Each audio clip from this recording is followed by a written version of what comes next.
Have you ever run ads on Facebook, maybe Google, and you received absolutely terrible results? So a few years ago, I noticed an ad on Facebook promoting a webinar that was selling a business opportunity. Now listen, this business opportunity was to be a media buyer. Now I had no interest in this business opportunity of being a media buyer, but as a student of the game, I frequently will attend these types of presentations just to see what the speaker is doing right, what they're doing wrong, how they're creating desire, stuff like that. So I opted in and I started watching it. Now, a few hours into the presentation, I noticed something really disturbing. This entrepreneur was encouraging amateur media buyers to go out to local businesses and get them under retainer. And most of the retainers were between $1,000 and $3,000 per month in exchange for media buying services, which I'll explain what a media buyer is in just a second.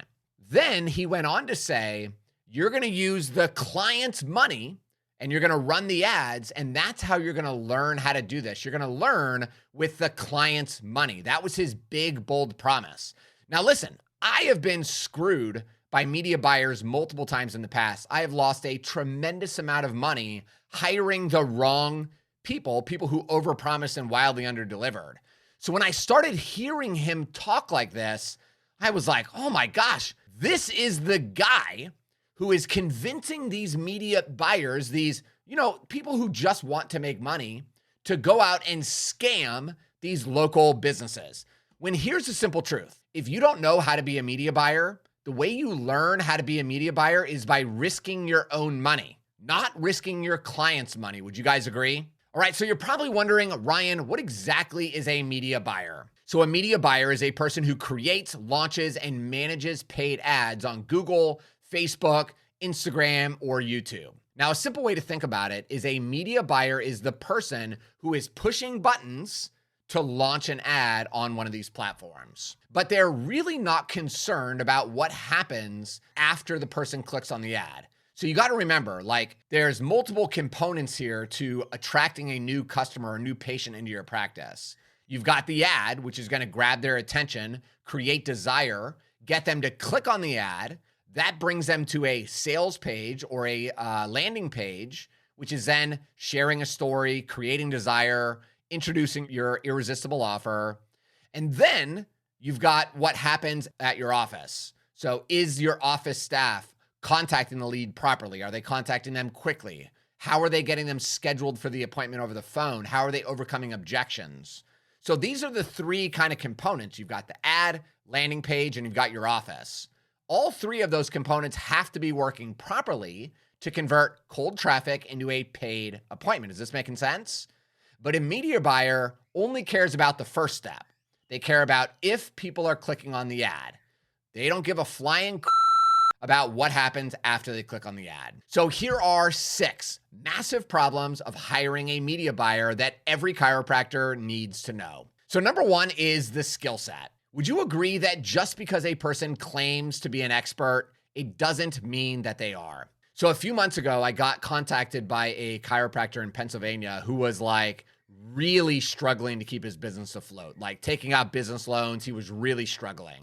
So as I was talking to him and trying to figure out what his problems are, what he's tried in the past and what he's doing that's worked or didn't work, he shared with me that he was currently spending $2,500 per month running Google ads. So I said, hey, doc, can you show me the landing page for these ads? And he said, what's a landing page? And I thought, oh my gosh, this guy is spending $30,000 per year on ads, and he doesn't even know what a landing page is. It's such a basic thing, right? So a landing page, when somebody sees your ad on Google and then they click on the link to find out more information, the page that they see next, that is called a landing page. So he said, oh no, I don't have one of those. When somebody clicks on the ad, they get brought to the homepage of my website. This is the moment that I realized that this chiropractor had hired a amateur media buyer. And this person was absolutely wasting $2,500 every single month on ads that will never work. They're never going to convert. All right, so number 2 is media buyers can be extremely expensive. So I shared with you earlier that I had been screwed by media buyers multiple times throughout my entrepreneurial journey. And finally, I was so fed up, so pissed off I said, you know what? I need somebody to run these ads. I need it. So I'm not going to hire these cheap people anymore that are charging me $1,000, $2,000, $3,000 a month. I'm going to go find the most successful, most influential media buyer in America, and I'm going to hire them. And I found that person, which if I said the name, anybody that's in the marketing world knows who this person is. I hired this person and I paid them $60,000. Now listen, my wife was pissed. She's like, Ryan, what the hell are you doing? Every time we hire a media buyer, it never works. And I said, Tiff, this is going to be different because we're not spending $1,000 or $2,000 a month anymore. We are spending like really big money. And I was under the false belief that if I spent a lot of money and if I hired an industry leading expert, I was going to get the best results. That did not turn out to be the case in this situation. This individual was an expert, but what they did is they started outsourcing the media buying activities to a third party in other countries like India and the Philippines. Now listen, most of my staff is in the Philippines, so there's nothing wrong with that. That's not the point that I'm making. But they just did a really, really crappy job, and I spent a tremendous amount of money. So you've got to be very cautious. Just because you're spending more money does not mean you're getting a better result. So problem number 3 is dependency. So the third problem of hiring a media buyer is dependency. You know, Dan Kennedy is famous for saying, the most dangerous number in business is 1. Now, if you're getting the majority of your new patients through Facebook ads, what would happen? What would you do if Facebook changed the algorithm and the ads simply stopped working? Now, I'm not saying this to scare you guys, but I've literally watched this happen with countless businesses, my friends who were extremely successful. They were thriving. And like a light switch, they lost the majority of their traffic and they started struggling in a very big way. And that's because they were dependent on one media channel to get the majority of their new customers. Instead, we want to build a well-rounded marketing system where we're attracting new patients from a variety of different sources so that if you lose one of those sources of traffic, which is not an if, it's just a when, it will happen. Like Google does their updates all the time, once a year, twice a year, and it happens every single time. A business who's getting a tremendous amount of traffic through organic, Google search, when Google does their update, like a light switch, all of their traffic is gone. And then us marketers, we're like scrambling, trying to figure out what did Google change? What do we need to do now to get these people ranking high again? And we're all fighting to try to figure it out. And of course, Google doesn't make it easy. It's like trying to decipher the Da Vinci Code here. All right, so problem number 4 is that many media buyers lack balls. They lack the cojones to say the truth. In fact, last month, we were fired by a client because I refused to do something that was going to waste the client's money. So let me explain. One day I got a phone call from this client and he said, Ryan, I want you to run ads for this particular thing. And I said, hey, listen, Dr. Frustration, this is not a smart idea. So what you're trying to do is not going to work. You are going to spend a tremendous amount of money, okay? And you're not going to get the result that you think you're going to get. It's not going to work. And then he said, that's okay. I want you to do it because I'm taking out a loan for my business. And when the loan officer Googles my name, I want my name to show up at the top. And I said, so that he can qualify for this loan. And I said, Dr. Frustration, that is not the way a business loan works. That loan officer doesn't care whether you show up at the top of Google or you show up at the bottom. This is not how they make their decisions. But he is a very strong-willed person who ignores advice from experts. So he said, I want you to do it, make it happen. And I said, listen, Dr. Frustration, you're not listening to me. I am not going to do this because I know that this is not going to give you the result that you desire. It is going to waste a tremendous amount of your money. And I also know that when this doesn't work, you're going to blame me because it didn't work. And he said, fine, I'll just hire somebody that will do it.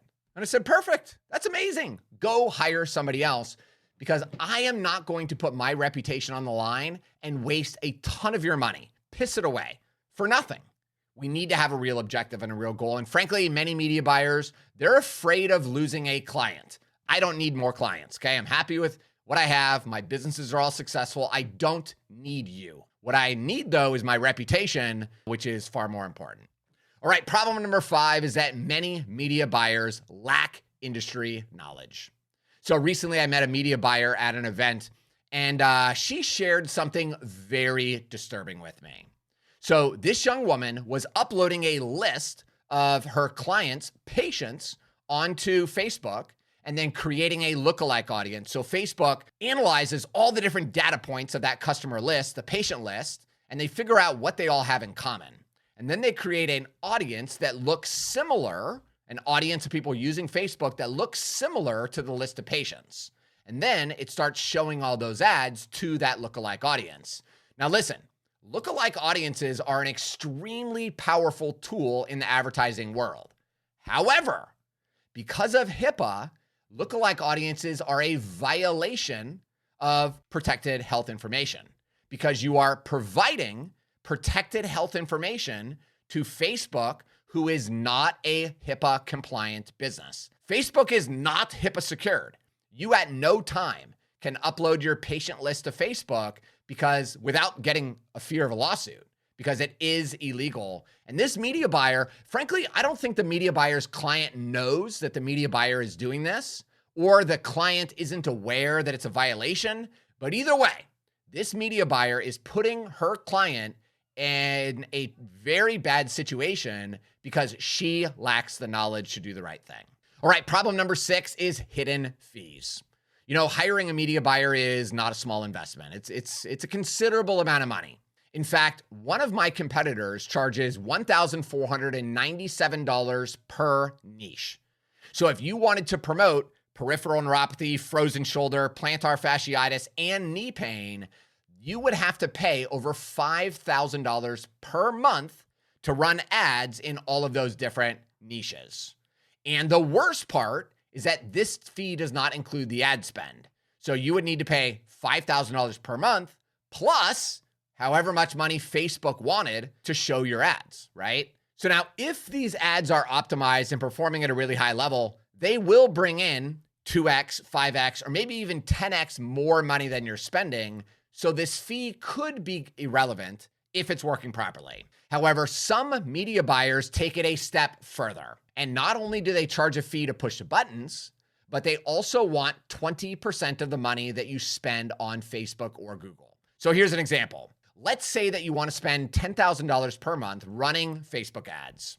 Now, some media buyers are going to charge you $1,400 or more just to push the buttons, leaving you with $8,600 to give to Facebook in exchange for showing your ads. Now, these sketchy media buyers will charge you an additional 20% of whatever amount of money you spend on Facebook. So if in this example, if you're spending $8,600 times 20%, that's $1,720.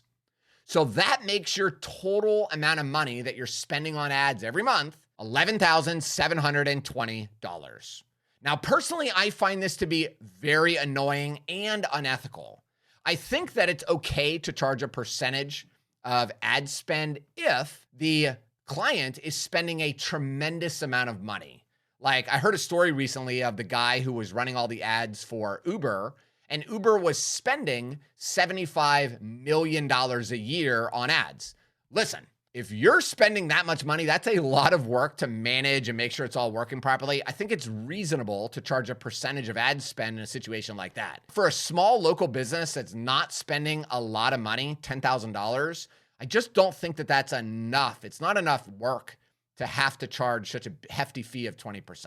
All right, so problem number 7 with hiring a media buyer is that they frequently overpromise and wildly underdeliver. You've probably seen ads on Facebook from a media buyer who promised to get you 30 new patients in the next 4 hours. Now, that's an exaggeration. Many of them say, get 30 new patients in 30 days or you don't pay. Now, it sounds like a really good deal on the surface, right? Like I think that sounds like a good deal. But there's an underlying cost that these media buyers are hiding from you. These media buyers are promising that you don't have to pay the media buying fee.